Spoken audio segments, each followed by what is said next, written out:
See, you went to D.C. this week. Saw the pictures on Instagram with all the different politicians, and what was that all about? Well, I went to the Black Caucus convention, or however they call it. What's it? The Black Caucus. Black Caucus. Is it convention? Convention. Yeah. Black Caucus convention. Like I want to make sure I said it correctly. Right. And to talk on a panel about Black Money Matters. And Black Money Matters. Black Money Matters. And there's an agenda to keep the black dollar in the black community, and to invest back into the black banks. Okay. And I spoke on a panel with presidents of black banks and people that were into wealth management and just overall making money. And then after that, I was able to talk to a couple of congressmen and really understand the game. I don't think people understand that Congress is probably a little more important than the president. Most definitely. Yeah. They're the ones that vote on the laws. They pass the laws. They pass the laws. Right. A president can't pass a law. You know what I'm saying? And I was really happy about the fact that, number one, there was a black presence in Washington of really smart people that really know the game of Congress. There's some people that are in power, and that they were really concerned about our culture. Like genuinely trying to figure out a way to make us as a culture powerful. Genuine. You felt it. Like it was I was the way they embraced me and the things that they knew about me were surprising to me. So they just knew you were out like. Well, you would think sometimes if people are in Congress, they might look down at people from hip hop. Okay. But it wasn't like that. It was like I felt like they appreciated. You felt welcomed. I felt like they appreciated what I was trying to do my way, just like I have to appreciate what they have to do their way. Did they bring up the Breakfast Club, like that interview or anything? It was like overall, one of the congressmen from Indianapolis, he knew everything. You know what I mean? Yeah. And this conversation was really, I was really impressed. You know what I mean? And I guess there's a due process, and politics is politics, but to know that culturally we are doing things, making moves, and instead even of behind the scenes, people don't know about it's just instead of complaining about the problem, it's like having an answer for the problem, and that there is an answer. It just takes effort and being consistent and knowing where to focus your energy. You know what I'm saying? It's just you don't want to waste your time being angry without any action. And anger shouldn't always fuel your action, but it makes you aware of what needs to be changed. But you can't carry it. It's like luggage. You know what I'm saying? Just go fix it. Like put the energy into fixing things and just knowing how to. And so I think it's cool to understand how to change things, as opposed to just speaking on it and say what things should be. Really understanding how to make things happen. What was your main? What did you really talk about on stage? Like, what was your main point that you wanted to get across? My thing was, it seems like unless someone from another culture is telling us that it's right, we don't think it's right. You know what I'm saying? Like, for example, as far as supporting our own businesses. My thing was like, we'll probably support it if we see other cultures supporting it, then we'll support it. But we don't ever generally just completely support each other. You know what I'm saying? Absolutely, yeah. Like it takes someone else from another culture to validate us, or to validate. Like there's things that I've told people and given them advice, and they don't listen, and then someone from another culture gives them the same advice, and then they do the whole concept of white ice is being colder than black ice. It just makes it more credible. You know what I'm saying? And genuine, like traditionally speaking. Our culture doesn't like to buy things made from our culture because it doesn't seem aspirational. We like to buy things from other cultures. You understand what I'm saying? Like the minute you start targeting our culture, we don't like you no more. Because we want to buy into that lifestyle. A different lifestyle. What the lifestyle we want to buy into something that we don't have. Polo projects luxury. And Ralph Lauren is from the Bronx. But he projects a different kind of lifestyle, probably different than the one that he grew up living. Absolutely, I read the book. You know what I mean? Right. He didn't grow up rich. You know what I'm saying? Yeah. And So you think lifestyle, how do you think that can change, like, for us? Like, what is something that, like, because I've always looked into that. I think an awareness. How do we change that? I think an awareness of the right way to do things. Like, if you put people in the right direction, then I feel they'll do it. Like, it just seems very intimidating to say, like, I want to change the law, and you know, to think that you think that you're going to talk to someone that you see on television and they're not going to listen. But these people are human.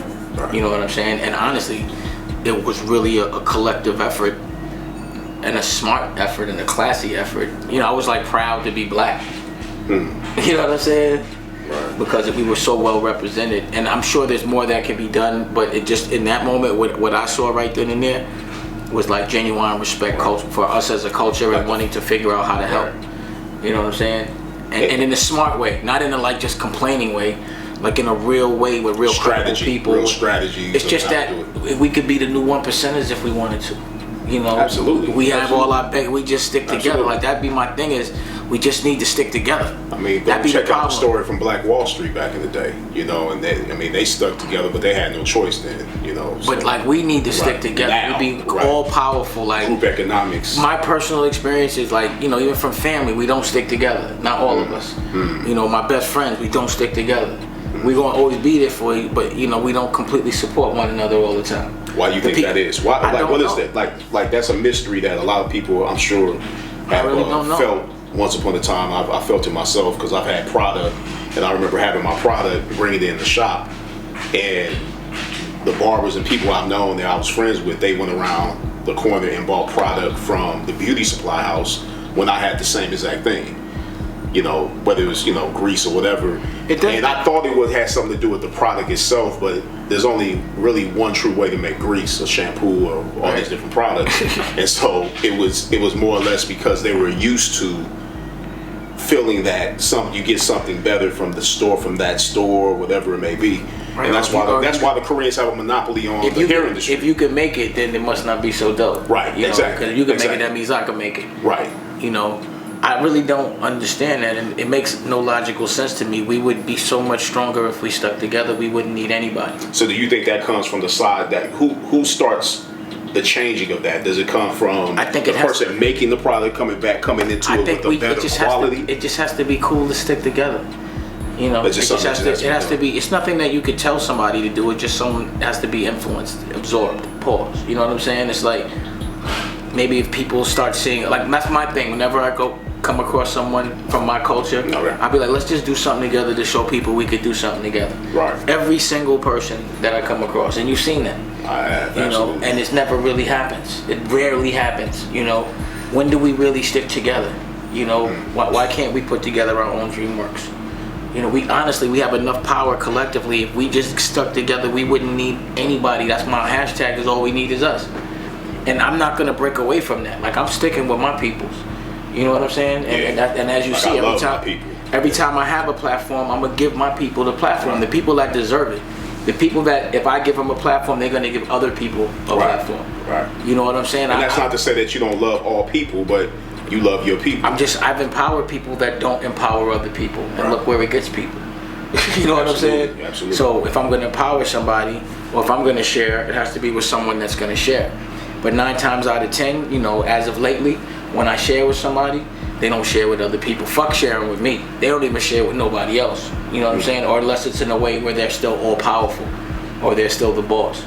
But the main problem is, it's just like we were speaking before. To me, a band should always get paid equally, like the Rolling Stones. Absolutely. Because then you'll all fight for the same thing. Everyone will be happy. It can't be someone always thinking that they deserve more. Because that's what crumbles all empires. Is one person thinking they deserve more, thinking that their work is more important than the others and that they should get compensated better. And then the other person gets offended because they know the work, but just because you don't realize it doesn't mean it doesn't hurt them that you don't realize it. You know what I'm saying? Absolutely. And then there's resentment caused, and then it's a spiral effect. But everyone I see that sticks together, that pays everyone equally, you know what I'm saying? That wants to see. So you had that situation happen with your artists at one time, people that were under your company brand. Yeah, it definitely happened. That was the breakup of Rockefeller. But, you know, that's another thing. You know what I'm saying? But yeah, that, of course that happens. You know what I'm saying? And it's a common thing, you know. And I just think when people stick together, just because it's more power. It's more longevity. You know what I'm saying? Like the Rolling Stones still perform, and they're 80 years old, and they all got a lot of money. All of them. They all happy. They all still living. They all still doing what they love. You too. You understand what I'm saying? Yeah. You too. All that. So it's really about, it's all right that you get just as much as me, because we're gonna get a lot of it together, and we're gonna keep getting a lot of it. But as soon as it's for that short paper, and it's usually somebody in somebody's ear that's like, oh, you should be getting more. You only getting that much, then you start to feel resentment. That's all, like, I don't know. Money makes people do corny things. Absolutely. Yeah. I just feel like we get more together than apart. And as a culture, we should stick together, family, friends, culturally, That's just how I see things. It just makes logical sense. There's a lot of illogical things that happen in this world. It just don't make sense. But if at the end of the day what you're doing doesn't equal love, then you really shouldn't be doing it. So it's like, for family, like to get family involved with what you're doing, it's like you don't feel like it's one of those things where you feel like you should have to. It'd be dope to get money with your family and talk them into helping you, or well, it shouldn't be resentment. It should just be giving everyone having the opportunity to play their part and get compensated for it, and for us to be able to practice that kind of nepotism. Where you don't have to start from scratch, but everybody, at least from my culture, it seems like wants to prove they could do it on their own. That'd be the thing. I could do it on my own. I don't need that person. Or just to prove they could do it, as opposed to just moving as a unit. A team is so much, it's so much easier to win with a team. You can't win without a team. I mean, you can watch sports and see that. I mean, like over history, everybody that played the solo game on the field full of men in basketball, football, that's when you had your demise. That's when you lost. But then the people that stuck together were the greatest empires and became the greatest dynasties in sports and in business as well. So it's the same. When everybody's equal, everybody's happy. Right. We saw that with the Lakers, with Kobe. Yeah. We saw that with, there's a lot of teams like that. Mm-hmm. You stick together, everybody's equal. I mean, that's when you get the chip. Yeah. And you can win. So as far as so the whole thing, like as far as like our culture, like just black business, like do you feel like quality has something to do with that as well? Do you think like our people think that because it's a black product that the quality is not there, or the customer service is not there? What is it that some things that you think like do you think that has something to do with it? I mean, I think the stereotypes and the prejudice that come with with how traditionally people see our culture is that we don't do things the best. But in actuality, we do things the best. Absolutely. We're the best athletes. I think, the president, I think, he's done his thing as far as, doing it with the most swag at least. You know what I'm saying? Right.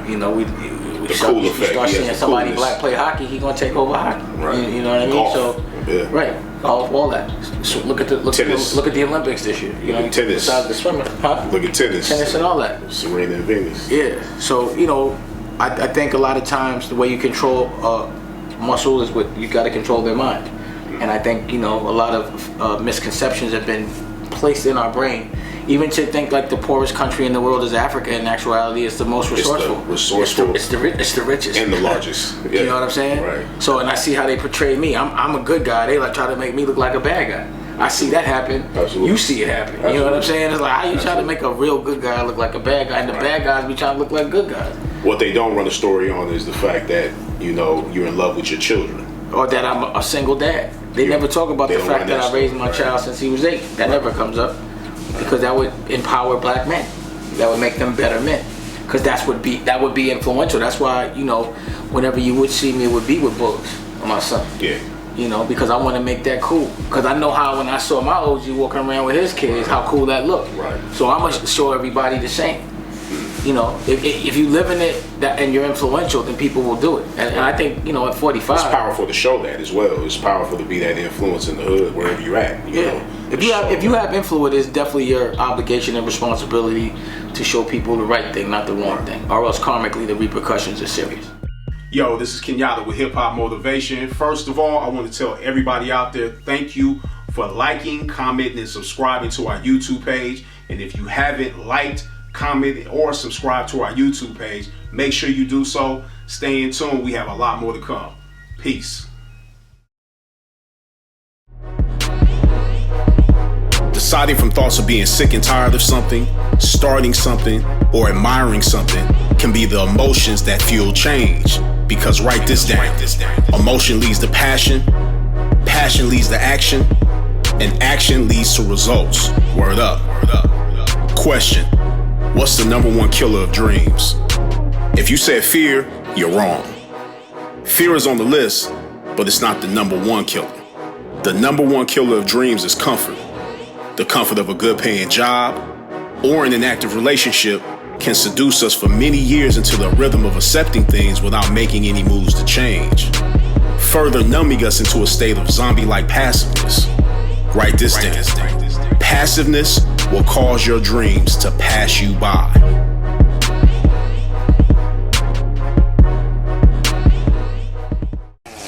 Dash thing. Nah, I don't want to chill out, bro. You know what I want to do? Believe in yourself. Build your own personal wealth. Then that becomes personal health. Think I'm rhyming. How about that? Everything go down here. Just gotta, know what I mean, be a little smart.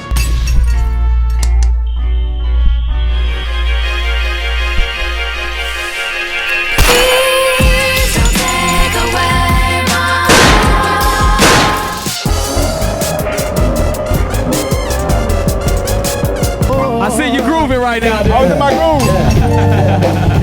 Yeah.